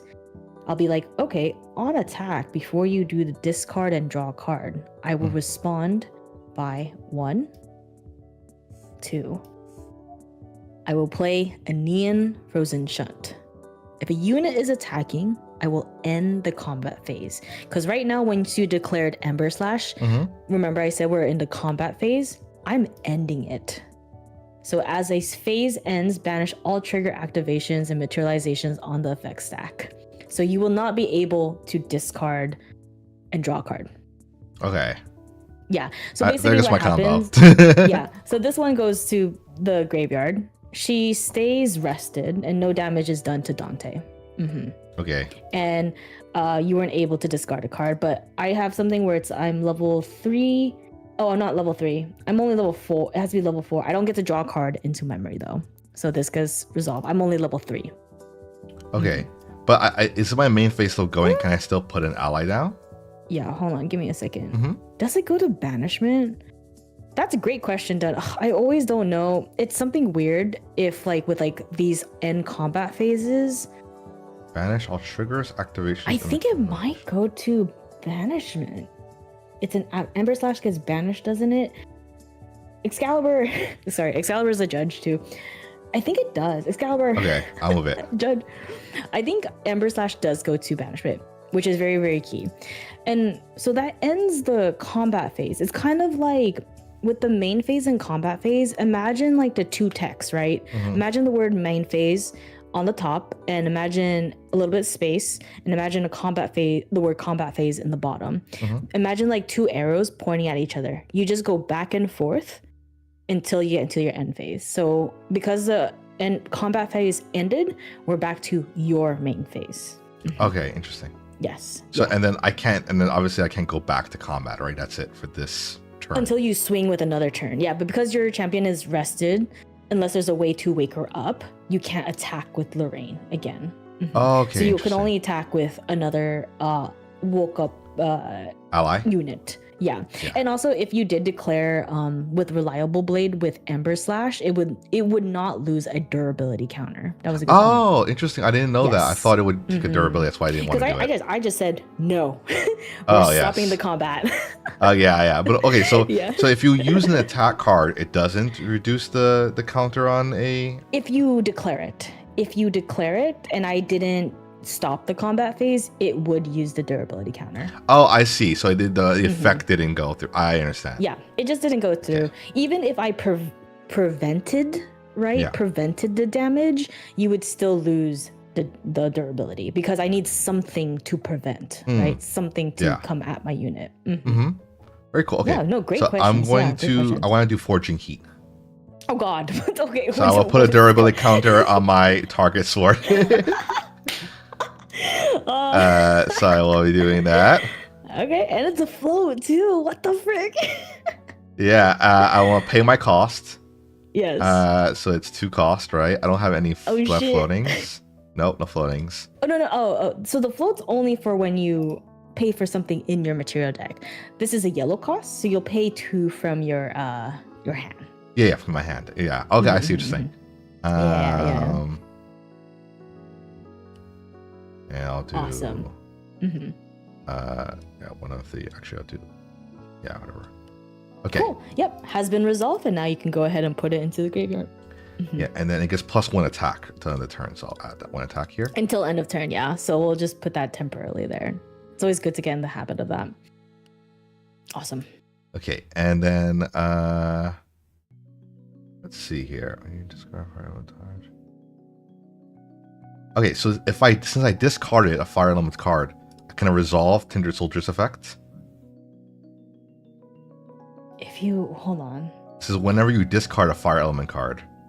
No. So after. Are you talking about like you playing Forging Heat? Yeah. Oh, now you're making me question my life right now. Because I'm wondering what discard, if this card means like, I use the effect. I don't think so. No. It's not the same as discarded. Okay. Activated. Okay, I'm just trying to understand terminology. Okay, cool. I was just like, damn, that's a trick question. See, the thing is, you can take a judge test, right? It's on your Omnidex, like the account that you had to make the sandbox. There's a judge test, and that's how you can become a judge. You know what score I got? 30%. I think I would not even get the double digits. But it's really, really good. I highly recommend people taking it because it gives you more knowledge about the game mechanics. But yeah, so that's a great question. No, because you activated a card, it resolves. It's not the same way as discarding the card. All right, I'm going to attack you with Reliable Blade. Oh, so great question. So Reliable Blade cannot attack by itself. Your champions can only use the blade unless you have an ally that says specifically they could use weapons you control. Oh, okay. We're not going to talk about those allies. Yes, great question. So she swings with it. She claps back with the swords. Oh, I see. But the swords cannot clap back. But we're not going to get into detail about swords clapping back by themselves. That's a different thing. Okay. I can still attack with Tinder Soldier, right? Yeah. Swing. I was just like, whoa, the sword's clapping back. Which champion is this? This is great. Okay. Yeah, exactly. Or weapons that let allies do it. We won't go into too much details for that. There's spicy cards out there. Awesome. Okay, I think I'm done. Cool. Yeah, and then usually at end phase, for me, I always like to look at like what I have in my memory, my hand. I'm like, okay, what do I want to do if I want to do anything spicy in your end phase before I wake up, right? And I was like, okay, I won't do anything there. I'll go ahead and wake up. I'll go ahead and materialize. And I will go ahead into the man, the myth, legend, Dante, a Neon initiate in the bar, just living his best unk life. And to pay for 2 of that cost, I do have 3 floating memories, so I'll go ahead and send 2 of them into the banishment from my graveyard. So now he has been fully paid. This is a new mechanic that has a lot of text on it, and I will read it out loud. On enter, I will scavenge 10 for an Aenean spell card. To scavenge an amount, reveal cards from the top of your deck until you reveal that many cards, or until you reveal the specified card, aka an Aenean spell card. Put the specified card into your hand and the rest at the bottom in your deck in a random order. Okay, so I'm gonna go ahead and do this. I'm gonna go 1. That's not an Aenean spell. It's a cleric spell, so that's not it. 2. That is an Aenean spell reaction card. So Aenean spell has the word in it. So I will go ahead and send this to the bottom. I think any order. Is it send to bottom is Y. And then I will put this Aenean ward, which prevents 2 damage that would be dealt. And then if I'm level 3 or higher, I get to draw a card. I'll put it into my hand. Dante level 2 has been fully resolved. I will go ahead to go into my recollection phase. These are interesting cards. I'll go ahead and recollect. Aki, is recollection good to go? Oh, and hydrate. Aki, hydrate. Okay, hydrate. Yeah, recollection is good to go. So okay. In this case, for scavenge, you would keep going until you hit an Aenean card. Yeah, and if you whiff 10, you just cry. That'd be very sad. Because everything that even cards that you saw that was really good, you would be like, they all go to the bottom. I'll tell you a funny story. It's not specifically scavenge, but in the worlds, the recent worlds that happened in Singapore, there was a player that played a card that kind of has a similar mechanic, but he had to look for a human ally. He did it for 5. I think it was like, was it 5 or 10 cards, right, you guys? Can someone clarify how many cards it was? I think it was like 10. He looked at like 5 cards or something. Yeah, you gotta shuffle them for scavenge. I think it's 5 cards. None of them were a human ally. Oh, it was 6. Thank you. I forgot what the card was. He looked at the top 6. None of them are human allies. They were a lot of the really powerful advanced element cards. He had to put them all on the bottom. He played another card, and it was like, okay, look for a win like element card, right? It was all the allies, the next 3 cards. That's so sad. It was, and that is in the world's level, like it happens. And he was actually the first world's champion of Grand Archive. It's funny. It happens to everyone. I was just like, oh, you just cry. But yeah, great question for this scavenge. It is a new mechanic that actually was, I think, introduced in the previous set. It was so funny. They were having a blast. Okay, is recollection okay? Yep. Okay, draw in main phase. So we're in our main phase. Wow, these are premium squares on my screen. Premium squares. So I need to look. I have 1 float right in my graveyard. Then I want to level up, which is a great question. You know what? I'll go ahead and pass my turn. I'm just doing water things. Yeah. Ardio, yeah. I know, sad Glenny boy. Ugh. You know what's so cool though? If you're a champion, if you win worlds, you get a level 4 champion. Ooh, dedicated to you. So you're basically, I think people say it like you're pretty much part of Grand Archive.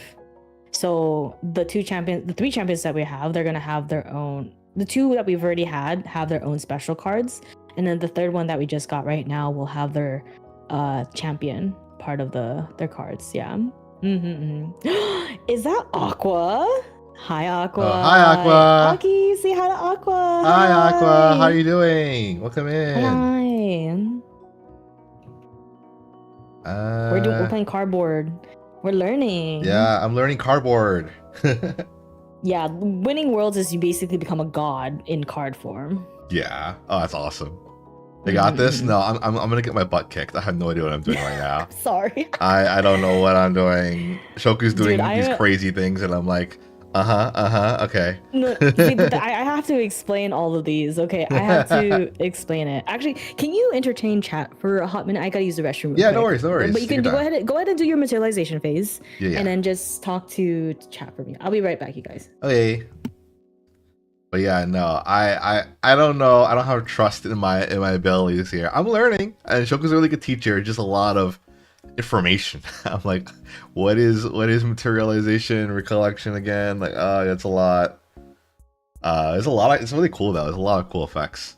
Believe in the meetup believes in you. Oh, I appreciate that, Aqua. I will do my best. I will fight the good fight. Definitely gotta get into a lot more videos and tutorials. Yeah, that's fair. A lot of TCGs are a lot to learn. Yeah, exactly. Practice does make perfect. I think if once I understand the basics and I can start playing more, I'll have more time under my belt playing this game. I'll get more and more used to it. I don't have to like hover over every little effect over and over again. You can deal 17 pretty quick, I believe. Can I? I don't know. You'll be a pro in no time. I hope so. I hope I'll be at least a decent player so I can start playing the game. I don't think I'll be a pro, but like, I do want to like actually bring it to locals and start playing with people in real life as well. So we'll see. We'll see what happens. But yeah, thanks so much for stopping by, Aqua. Hope you're doing great. Hope you are having a wonderful day. Hope you had a wonderful weekend. I'm just chilling. But yeah, no, I think Shoku's great. I think honestly, at first I was like, oh, there's no way I'm gonna learn all this, and like I'm learning a lot now. Oh, welcome back.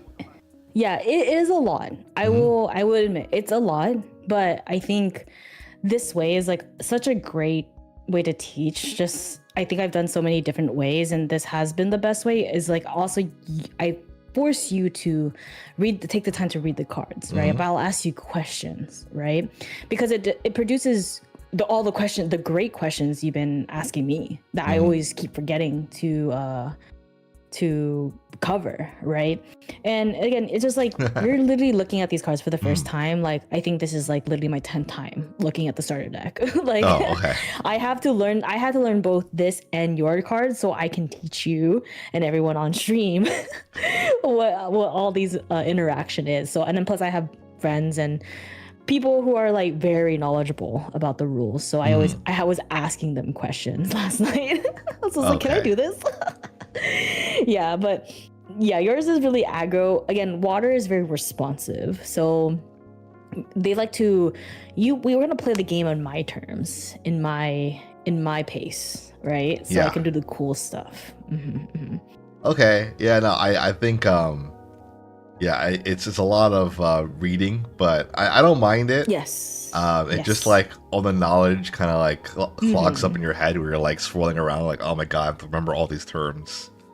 Yeah, it's a lot. I think the starter deck has the quick start guide, and then I think they have the recollection sets. They're now doing those pamphlets that has all the terms, which is really nice.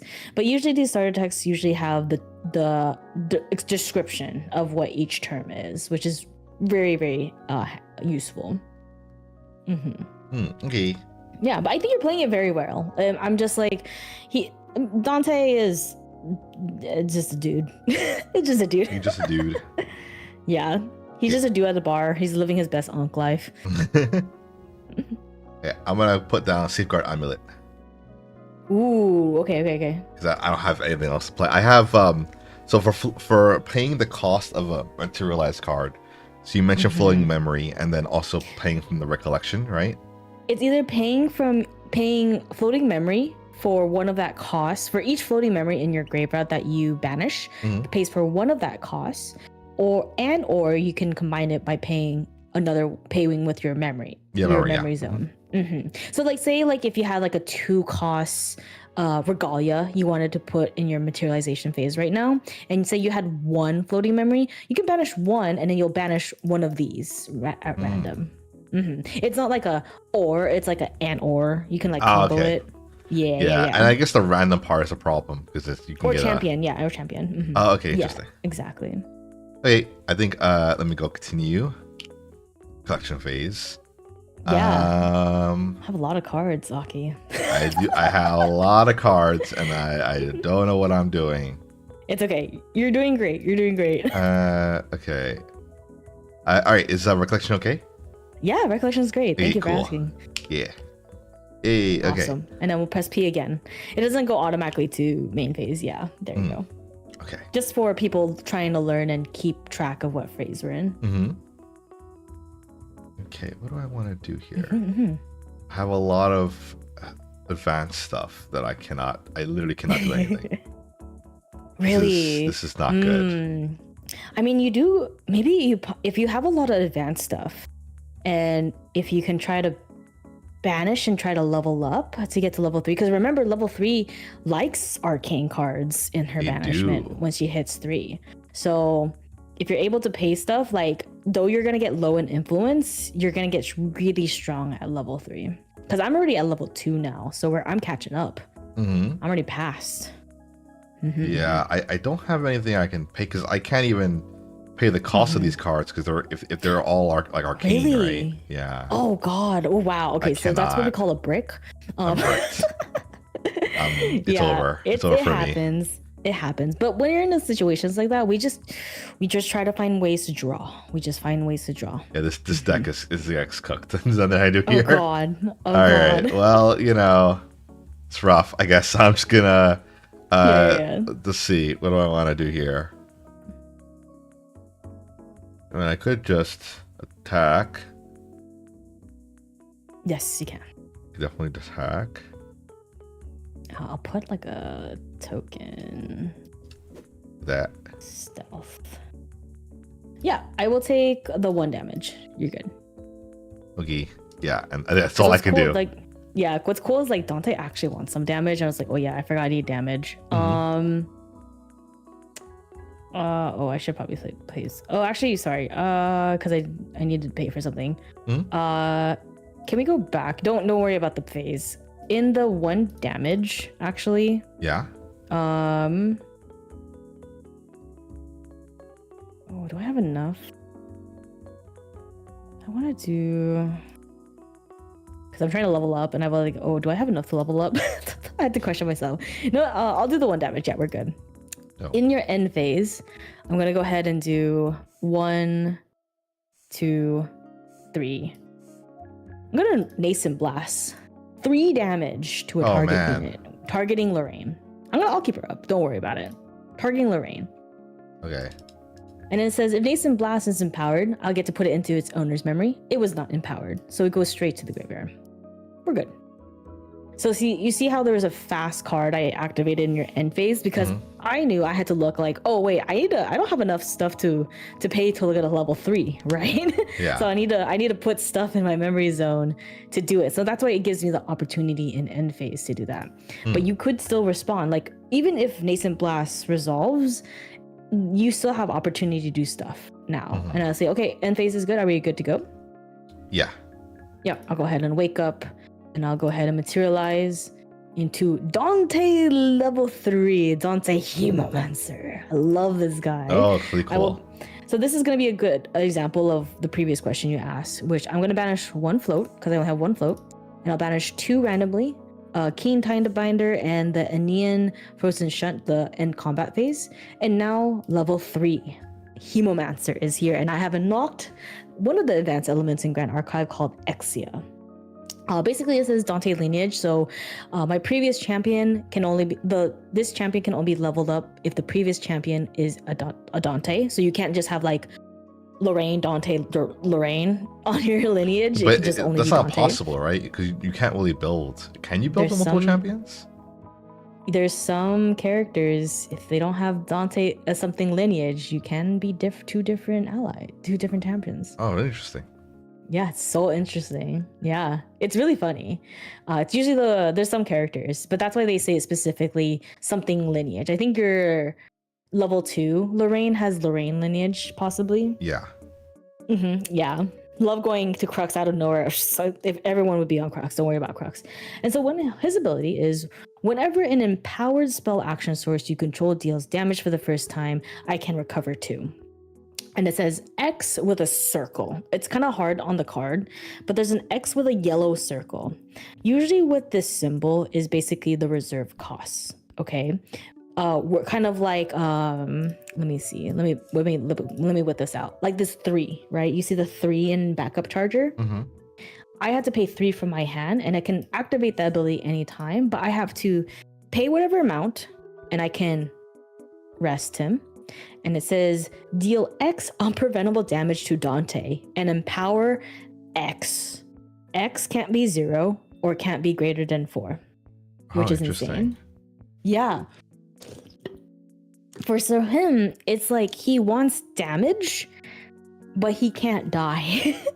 And so there's ways to recover. So it's really finding the fine tune of like, how much damage do I want? And how much I don't need to like actually die, right? Because I've done that before, where I overdid it, and my opponent just like end phase just killed me. And I was like, oh wait, I forgot that exists. That's funny. Yeah. Thank you so much for the hydrate. So now fully materializes here. We're going to recollection. Now I will tell you right now, Aki, a lot of my cards are just all red, all Exia. That's why I needed to go to level 3. Yeah, I also really need to go to level 3.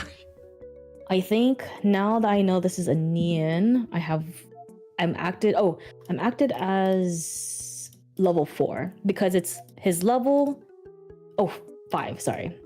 A Neon spells would be 5 because she gives +2, 3 plus 2 is 5. So that's why I updated the Neon counter on him. Now I gotta do the funnies. If I do, that's a spell. That's a spell. Okay, there's that one. I don't have as much damage on me. That's a 7. Like some would damage. Okay, that's a thingy.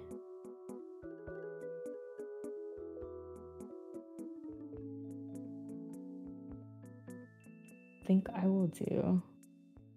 I don't have damage on me. I need damage on me. So you want more damage? Yeah, all my red Exia cards are like, if you're this, they're here. I'm gonna show you an example. Yeah. Okay, I'm gonna show you an example. Look at this card. We're in recollection right now. Okay. Hemoflux Drain. I have to be a mage, and I have to get damage 20 plus for this card to be 3 less. Oh. So I'm just like, I only have 8 damage. This has never happened before. I know. So we have to pay 5, but it's not that bad because you can also just tap those 3 things, right? And then pay 2. I could, but they they only come back in the wake up phase. So usually I won't tap my reservables because remember I'm in recollection. So I want to use the cards in my hand, but it's slow, right? It's slow. So I'm gonna be very mindful. I'm like, I want to do the funny, but I can't do the funny. And then I was like, I can't do this. You know what? We'll do level 5, 10 plus. So that's why recollection, you want to take your time thinking, right? To really fully maximize your fast cards, right? Or plan ahead of time. You know what? Okay, we're just gonna go recollect. Is recollection okay? Yes. No, actually, no. I could do this. Hold on. Okay. You know what? I'm gonna do this. Just because if you're not gonna do damage to me, then I'll freaking do damage to myself. We're gonna go 1, 2, 1, 2, 2 down, and rest him to deal 2 damage unpreventable to me and empower 2. We're gonna do that. So now I think we're gonna use like green. Oh shit. I hate how it replaces that. This is a neon. And this is empower. So technically I'm active. If I do an neon spell, I'm 7. I'm considered 7. Cool. Now I'll go ahead. Is recollection okay? Draw on main phase. So now I have all my cards, right? God dang it. So now I have to be very careful of how many spells I want. 7. No, I'm not gonna do that.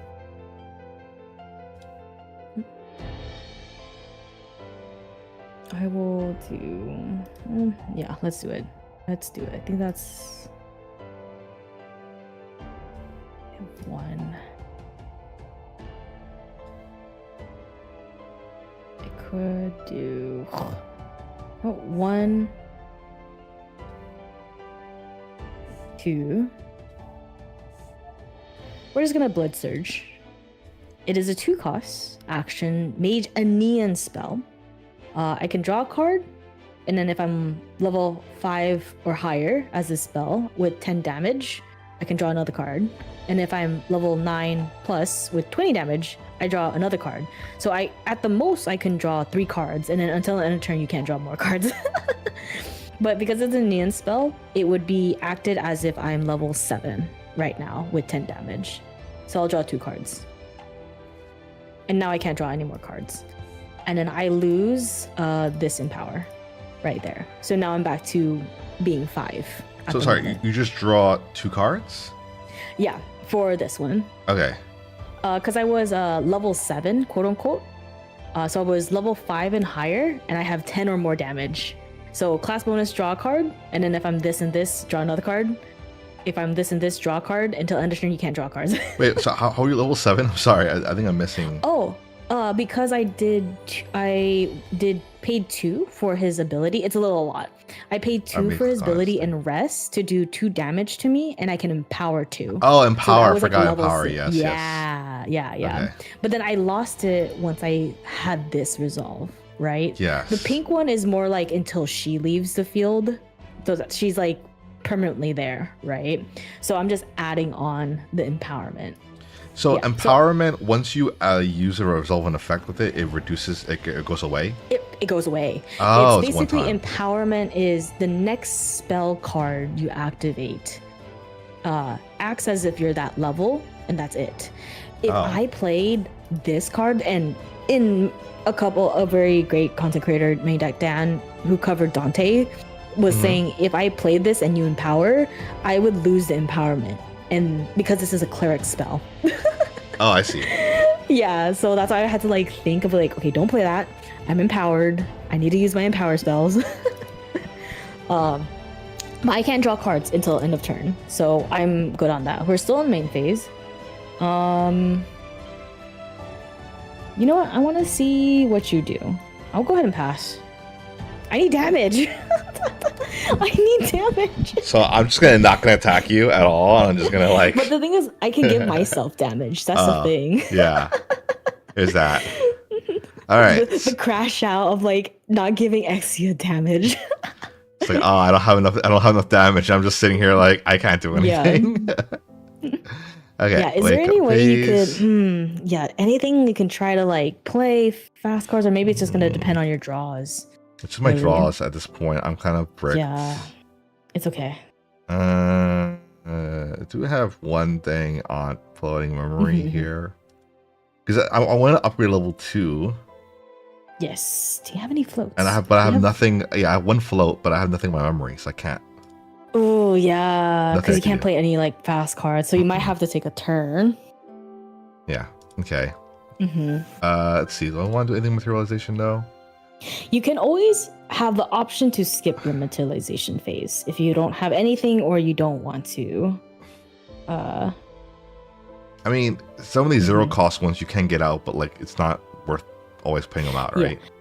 If it's 0 cost, honestly, just have it out. It's really, really. I think like some people can correct me, but like if you really what determines like what a good GA player is the order of materialization that they do, and they try to fully utilize that materialization phase. Okay. Because these regalias are very strong. So yeah, honestly, terraforming is great. Yeah. Yeah. Like, so it says here until end of turn, players can't declare attacks until they pay 2 to each attack the declaration. Invisibility only during opponent's recollection phase. And this is why we get into the habit of is recollection. Okay. Yeah. So a recollection. I see. I gotcha. Yeah. Okay. So let's see, and I think that's it. So let's continue. Yes. All right, recollection. So, during an opponent's recollection. So why is it only like during an opponent's recollection? Is it just because they have an effects that resolve for a recollection? Because the opponent has to declare attacks, and you can't just do that. I don't know why, like, particularly, terraforming has been there for a long time, but it makes sense because you want to do it in your opponent's recollection because it's going to determine what they're going to do in their main phase. Like, it's such a big influence to what your opponent's going to do. right?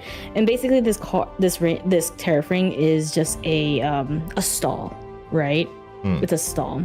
Like, do I want to pay 2 for each attack, or do I want to do a setup, right? And that's less damage to you. I will say this is attack declaration. It doesn't include spells. Spells are different. Okay. Thank you for the hydrate. Sounds good. So I'm going to continue. Is recollection okay? Yeah, recollection is good to go. Cool. All right, what did I get? This is not good. Oh no, it's not good, Chief. No. Oh. I can't do anything. Okay. I literally cannot. I'll help you out on the next turn. Don't worry. I'll help you out on the next turn. It's so over.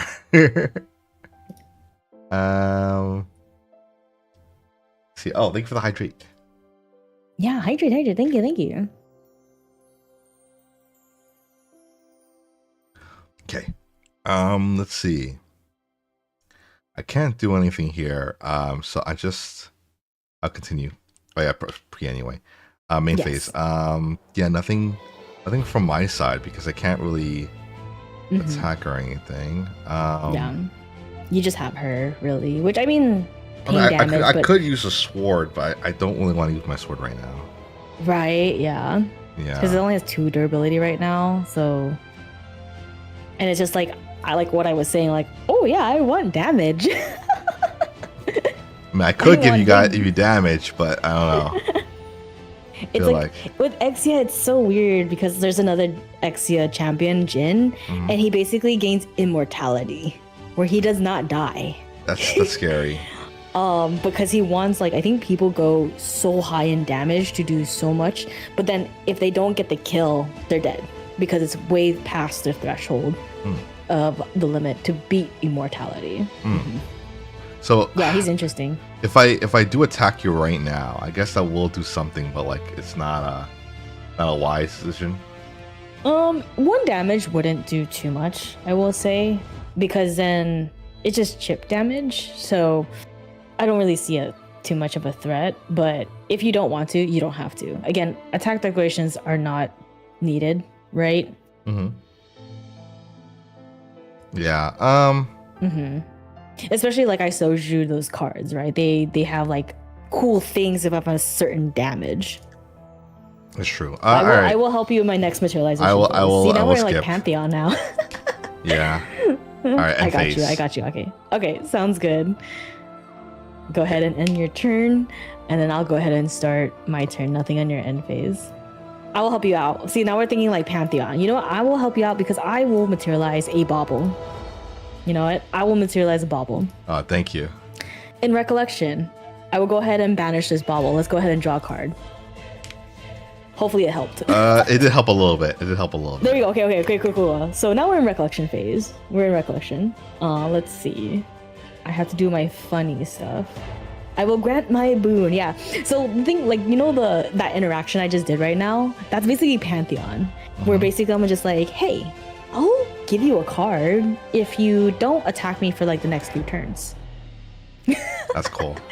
Right? Or like, oh, I can get rid of that ally on that so-and-so's person if you protect this ally for me. So you're just making deals? Yes, it's literally all politics, and it gets so funny. It's so hilarious. I need to play more Pantheon. But yeah, Hio was the VA for that trailer, which is really cool. Oh, very cool. I reacted to that when they announced it, and she hopped onto the VC, and I was just like, huh, she sounds familiar. This mother was just like giggling on the side. I was just like, that's so funny. Hio? Hello? But yeah, little funny thing. She's great. Now I need to do cool things at the moment. I think I have to do cool things at the moment. You know what I will do? Because you're not doing damage to me. Why not? 1, 2, 3, 4. I'm doing 4 damage to me. 1, 2, 3, 4. And power 4. Green. I'm level 9. Kind of scary. I took 4 damage.